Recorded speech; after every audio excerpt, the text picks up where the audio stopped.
रख हौसला वो मंजर भी आएगा, प्यासे के पास चलकर खुद समुंदर भी आएगा। और थक कर न बैठ ए मंजिल के मुसाफिर, मंजिल भी मिलेगी और मिलने का मजा भी आएगा। नमस्कार साथियों, जिज्ञासा क्लासेस में आप सभी का एक बार फिर से स्वागत है। जैसा कि आप सभी जानते हैं कि जिज्ञासा क्लासेस में आजकल हम डॉक्टर अजय रावत जी की पुस्तक का जो सीरीज़ हमारी चल रही है, और उसी सीरीज़ में आज हमारे पास है न्यू टॉपिक, कत्यूरी वंश की स्थापना एवं इतिहास। जैसे कि आप सभी को पता है कि प्रीवियस वीडियो में हमने कत्यूरी जो कार्तिकेयपुर राजवंश था उसका किस प्रकार से उदय उत्तराखंड में हुआ, तो आज उसको और डीपली जानेंगे। तो चलिए, जो अजय रावत जी की बुक का जो इम्पोर्टेंट फैक्ट्स है, जो एग्जाम की दृष्टि से सबसे इम्पोर्टेंट है, उन्हीं टॉपिक को, उन्हीं पॉइंट्स को हम लोग अभी डिस्कस करेंगे। तो सबसे पहले अगर हम बात करें कि जो कत्यूरी वंश की जो स्थापना का इतिहास है वो किन किन चीज़ों से पता चलता होगा, तो जो भी इतिहास किसी भी चीज़ का है, या तो फिर प्राग ऐतिहासिक होता है या फिर जो आदि ऐतिहासिक होता है। तो अगर कत्यूरी वंश की बात करें तो जो ताराचंद त्रिपाठी के अनुसार अगर बात करें तो तालेश्वर एवं जो पांडुकेश्वर जो ताम्रपत्र हैं वो कार्तिकेयपुर जो राज्य की है उन प्रशासनिक इकाइयों में और उनमें स्थित स्थानों का उल्लेख मिलता है। किनमें? तालेश्वर और पांडुकेश्वर ताम्रपत्र में।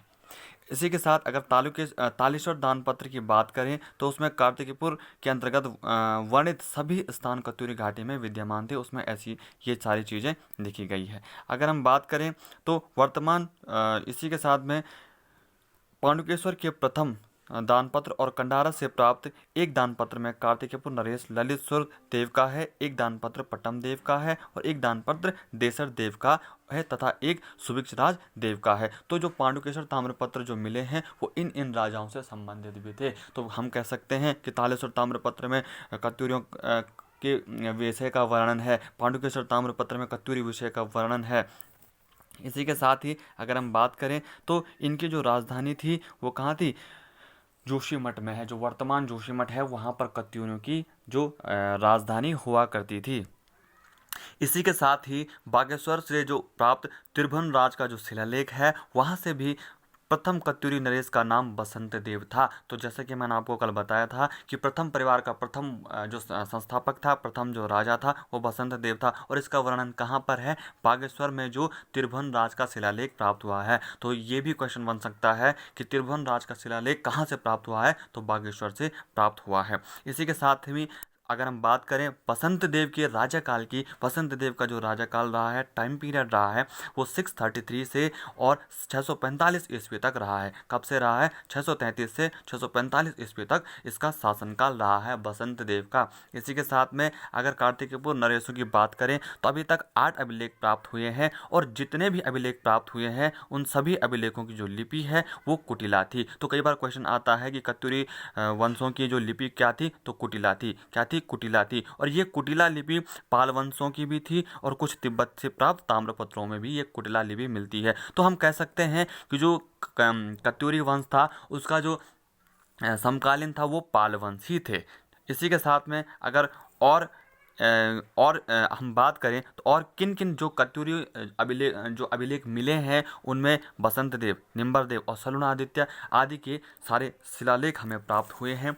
इसी के साथ में अगर हम कुछ और इसके बारे में याद करें तो 21वें व 22वें स्वर ललित सूर्यदेव का जो 21वां और 22वां वर्ष था उसमें 2 ताम्रपत्र हमें प्राप्त हुए हैं। और अगर हम ताम्रपत्रों की बात करें, अभिलेखों की बात करें, तो सर्वाधिक ताम्रपत्र ललित सूर्यदेव के ही कत्यूरी वंश में प्राप्त हुए हैं। इसी के साथ में इन 2 ताम्रपत्रों में जो ललित सूर्यदेव का जो टाइम पीरियड है वो 832 से 854 ईस्वी में बताया गया है। 832 से 854, 832 से 854। इसी के साथ में जो हमने बसंत देव पढ़ा था वो कब था? 633 से 645 ईस्वी में था। इसी के साथ में ललित सूर्यदेव को इन ताम्रपत्रों में सर्वाधिक प्रतापी और शौर्यवान नरेश भी बताया गया है। अगर हम बात करें, ये मैं आपको पूर्व में भी बता चुका हूँ कि कत्यूरियों की जो राजधानी है वो वर्तमान जोशीमठ में थी। कहाँ थी? जोशीमठ में थी। और अगर हम बात करें उनकी शीतकालीन राजधानी की तो वो ढिकुली थी। कई बार आता है कि कत्यूरियों की शीतकालीन राजधानी कहाँ पर थी, तो वो ढिकुली थी।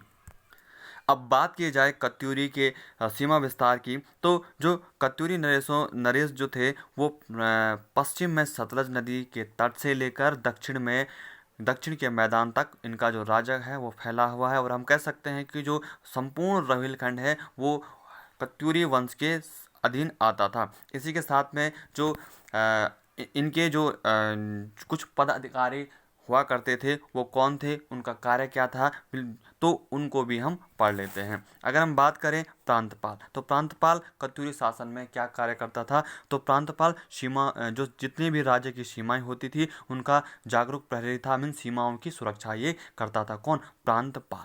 प्रांतपाल का क्या कार्य होता था? सीमाओं की सुरक्षा करना प्रांतपाल का कार्य होता था। ये क्वेश्चन कई बार बनता है कि प्रांतपाल कत्यूरी शासन में प्रांतपाल क्या था। ठीक है, इसी के साथ में घटपाल नामक अधिकारी क्या होता था? जो गिरद्वारे होते थे, जो द्वार होते थे, वो उनकी रक्षा कौन करता था? वो घटपाल करता था। इसी के साथ में अगर वर्मपाल की हम बात करते हैं तो वर्मपाल जो जितने भी सीमावर्ती मार्ग से आने जाने वाले व्यक्ति होते थे उन पर ये नजरें रखता था, उन पर ये नजरें रखा करता था। इसी के साथ में नरपति की अगर बात करें तो नरपति का काम जो भी नदी घाटों से जो आने जाने की जो भी व्यवस्था है, या फिर हम कहें कि कर की वसूली है, और जितने भी जिन व्यक्तियों पर शक की निगाहों से जिन्हें देखा जाता था उनकी छानबीन करना, उन सभी गतिविधियों पर ये नज़र रखता था। कौन? ये नरपति। तो ये थे कुछ कत्यूरी वंश के जो प्रमुख अधिकारी। इसी के साथ में जो सबसे मोस्ट इम्पॉर्टेंट है सेना, क्योंकि किसी भी कंट्री, किसी भी राज्य की सेना सबसे इम्पॉर्टेंट रोल प्ले करती है।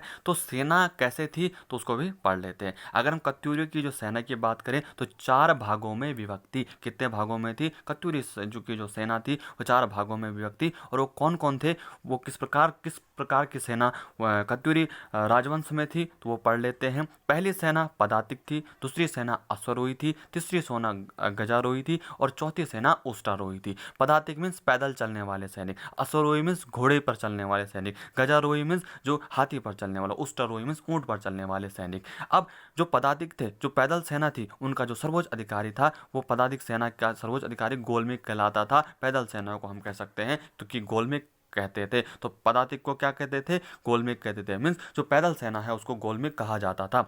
इसी के साथ में जो अश्वरोही सेना है उसका जो सर्वोच्च नायक होता था वो अश्वबलाधिकृत होता था। अश्वबलाधिकृत, भाई अश्वारोही सेना है तो अश्वबलाधिकृत। और अगर हम बात करें गजारोही सेना का तो हस्ती बलाधिकृत होता था, और उष्टारोही सेना का उष्ट बलाधिकृत होता था। नाम से ही रिलेटेड है। इसी के साथ में अब तीनों सेनाओं का जो सर्वोच्च अधिकारी होता था, इन चारों सेनाओं का, तो वो क्या होता था? तो हस्त्य सवोष्ट बलाधिकृत होता था, और सैन्य संचालन नरेश के हाथों में ही था। अब बात करते हैं शांति व्यवस्था स्थापित करने वाले पुलिस के जो प्रशासन कैसा था, तो दंडिक और खंडिक जो थे, संभवतः दंड और खंडक सिपाही हुआ करते थे। इसी के साथ में अपराधियों को पकड़ने वाला जो सर्वोच्च अधिकारी था वो कौन था? दोष पराधिक। कौन था? दोष को पकड़ने वाला, अपराधियों को पकड़ने वाला दोष पराधिक हुआ करता था। तो ये सारे क्वेश्चन बनते हैं, कई बार ये क्वेश्चन बने हैं। इसी के साथ में अगर हम बात करें तो जो गुप्तचर विभाग का जो सर्वोच्च अधिकारी होता था, गुप्तचर विभाग का, वो कौन होता था? दुस्साध्य साधनिक। कौन होता था? दुस्साध्य साधनिक। कौन होता था? दुस्साध्य साधनिक। इसी के साथ में अगर हम बात करें तो दंडपाशिक, दंडनायक, महादंडनायक पुलिस विभाग के जो बड़े बड़े अधिकारी होते थे। इसी के साथ में चोर डाकों को पकड़ने वाला जो महकमा होता था उसे चोरोद्धारणिक कहा जाता था। ठीक है, तो ये सारे इंपॉर्टेंट फैक्ट्स मैंने आपको अभी बताए हैं जो कि एग्जाम की दृष्टि से सारे के सारे आपके इम्पोर्टेंट हैं। अब बात करेंगे हम आय के साधन की। तो आय का साधन क्या था कत्यूरी राजवंश में? तो आय के जो प्रमुख साधन थे वो कृषि था, खनिज थे, और वन संपदा थी। कौन थे? ये सारी चीजें थी। अब कृषि के अंतर्गत अगर हम बात करते हैं तो क्षेत्रपाल जो था, क्षेत्रपाल का कार्य, क्षेत्रपाल नामक एक पदाधिकारी था, एक अधिकारी हुआ करता था। तो क्षेत्रपाल का क्या कार्य हुआ करता था? क्षेत्रपाल राज्य में कृषि की जो उन्नति का ध्यान रखता था, और कृषि की जो जितने भी उन्नति का काम है वो कौन करता था? वो करता था क्षेत्रपाल का काम ये था। इसी के साथ में प्रभातार का भूमि मापन करना, जो विधि पूर्वक भूमि का जो नाप है, मापन है, वो कौन करता था? प्रभातार करता था। कौन करता था? प्रभातार करता था। तो क्षेत्रपाल उन्नति का ख्याल रखता था, प्रभातार भूमि मापन का कार्य करता था। इसी के साथ उपचारिक या फिर षटकोरचारिक नामक जो अधिकारी होता था वो भूमि से संबंधित अभिलेखों को रखा करता था। कौन? उपचारिक और पटकोषचारिक। ठीक है, तो ये सारी चीजें, ये सारे अधिकारी जो है वो कत्यूरी राजवंश में नियुक्त किए गए थे। इसी के साथ में अगर हम बात करें कि भूमि के नाप और उसमें बोए जाने वाले बीज के अनुसार होती थी। कत्यूरी शासन में आंतरिक जो नाली या फिर हम नाली कहें इज इक्वल टू 9 पाथे 2 सेर के बराबर होते थे। इसी के साथ में अब बात करें जो दोण है या काली प्रथा है वो कत्यूरी राजवंश में उत्तराखंडों में चली आ रही है। अगर हम खनिज संपदा की बात करें तो खनिज संपदा की जैसे ही हम बात करते हैं तो खनिजों और वनों का जो स्वामित्व होता था राज्य से प्राप्त होता था। खंडपति और खंड स्थानाधिपति जो होते थे खनिज और वनों की रक्षा किया करते थे। ठीक है, तो ये थे कुछ कत्यूरी वंश के आय के शासन, खनिज संपदा, वन संपदा। तो ये सारे क्वेश्चन पूछे जाते हैं कि क्षेत्रपाल क्या कार्य क्या था, क्षेत्रपाल का कार्य क्या था, प्रभातार का कार्य क्या था, भूमि मापन था। तो इस प्रकार के क्वेश्चन पूछे जाते हैं। ये पॉइंट्स मैंने आपको अभी बताए हैं, सारे के सारे इंपॉर्टेंट है। और यदि आप चाहते हैं कि हम ये कार्य ऐसे ही करते रहें तो आप सभी से निवेदन है कि हमारे चैनल को सब्सक्राइब करिए और इस पर जुड़े रहिए, क्योंकि ये जो अजय रावत की सीरीज़ है ये हमने अपने द्वारा नहीं चलाया पाई, लेकिन जो हमसे जुड़े हैं उनके द्वारा ये कहा गया है कि जो अजय रावत की जो इम्पोर्टेंट जो सीरीज़ है उसको आप अवश्य चलाइए, जो इम्पोर्टेंट नोट्स हैं उनको आप अवश्य चलाइए, जो आगामी एग्जाम के लिए इम्पोर्टेंट हो जाए। तो आप देख सकते हैं ये सारी चीज़ें अभी और चलनी है, ये देख सकते हैं आप लोग। ठीक है, तो ये सारी चीज़ें जो भी ये देख सकते हैं आप, सारे इंपॉर्टेंट जो पॉइंट्स हैं जो एग्जाम की दृष्टि से इंपॉर्टेंट है वो सारे के सारे आपको यहाँ पर क्लियर होंगे। आप उसको सुन सकते हैं, देख सकते हैं, पढ़ सकते हैं और इसके नोट्स, रिटर्न नोट्स जो हैं हमारे जो ग्रुप है यूकेपीएससी यूके मिशन 2022 उस पर भी आपको मिल जाएंगे। तो आज के लिए बस इतना ही, कल मिलेंगे एक नए टॉपिक के साथ कर। और कल हमारे जो टॉपिक्स होंगे कौन कौन से होंगे, कत्यूरी के कर हैं, इसी के साथ में काफ़ी सारी चीज़ें, राज परिवार है और जोशीमठ की कहानी है, बहुत सारी चीज़ें हैं। चंद्र राजवंश भी हमारा कल से शुरू हो जाएगा। तो धन्यवाद, पढ़ते रहिए गाइस। याद रखना जो पानी से नहाएगा वो सिर्फ और सिर्फ लिबास बदलेगा, जो पसीने से नहाएगा वही इतिहास बदलेगा। धन्यवाद, आज के लिए इतना ही, कल पुनः मिलेंगे।